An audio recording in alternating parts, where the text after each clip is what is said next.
Hi everybody, Regan here at the pumpkin patch / orchard now.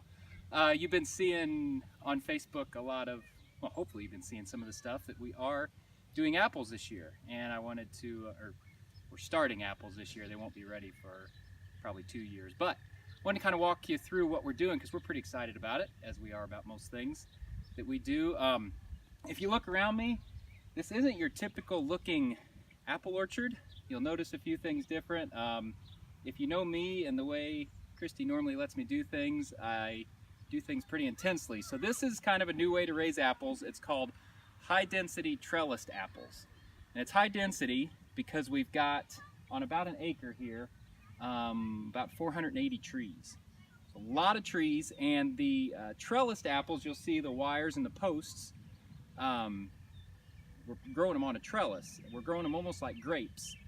And the thought being, we're going to grow more of a apple vine than an apple tree, which should give us more apples quicker than if the tree was trying to grow all kinds of wood and structure. So anyway, they're blooming out now. You'll see I don't think we'll have any apples this year, as young as they are, but we've got some other wild things going on here. I don't know if you noticed, but if Christy gets up close, you'll see these little plastic spreaders, they call them.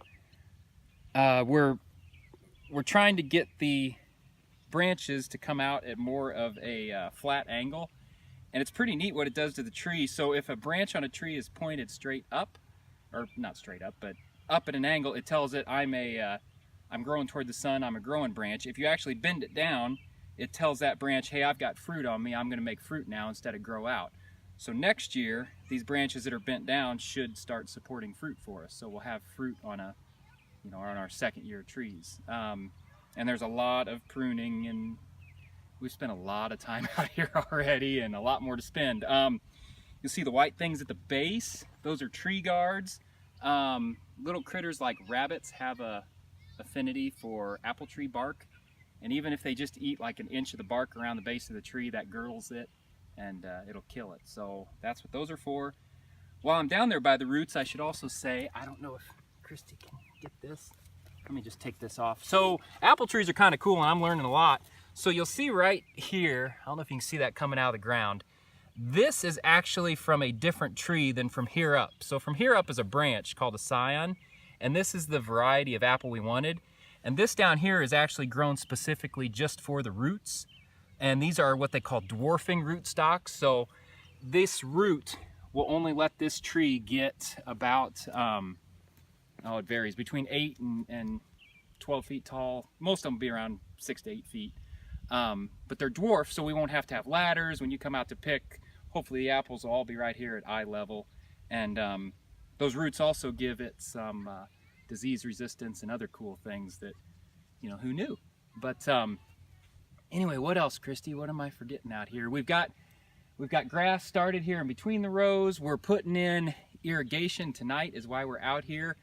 Growing this many apples on such little ground, we're going to need supplemental water. So you'll see our trench.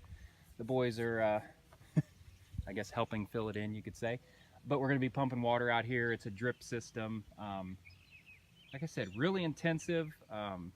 We've invested a lot of time and money out here, so we're hoping it all comes together. And one last little thing you will notice, this, if you're looking real close, this was our old strawberry patch. And you've probably heard the heartbreaking news that we're not going to do strawberries anymore. We're focusing on apples, so let's focus on that. But and pumpkins. And pumpkins, thank you. Yeah, that whole. So our pumpkin patch this year is going to be bigger than it's ever been. So that'll all be pumpkins out that way. So here in a couple weeks we'll be planting those, hopefully. So that about covers it. Thanks for listening. Greenfields Farm, Greenfield, Illinois. Go to our website, Greenfields Farm, or on Facebook. You know how to find us. So keep following. We love you guys, and thanks for letting us do all this. Hey, I'm back. Forgot something. Thankfully it wasn't a kid. But varieties. When we first started thinking about doing this last fall, we asked on Facebook, what varieties do y'all like? And a lot came back, Fuji, Gala, Honeycrisp. We ended up with a few of those, but we found stuff that's better, to be completely honest. These are some new varieties that we got to actually taste test some of these last fall and knock your socks off. So we're pretty excited to be bringing those to you. I won't go through the list of varieties yet. Maybe I'll just leave that up for you guys to figure out when we get them. But be looking forward to some stuff that's better than what you find in the store. We did do, there's about 6 varieties that'll be our staples. We've got some yellow ones, most are red. And then we also branched out, we've probably got another, I'm gonna say 15 to 20 varieties that we don't have a whole lot of trees of each one, but we've got a lot of heirlooms, even some cider apples for people that like to do that kind of thing. Yeah, those along with the new varieties, we're pretty excited to bring you something, just like with the pumpkins. I mean, anybody can bring you an orange pumpkin, anybody can bring you a Fuji apple from who knows where, but we're gonna have apples out here that are gonna be harder to find and you're gonna enjoy a lot more. So, we're excited, and better go find the kids.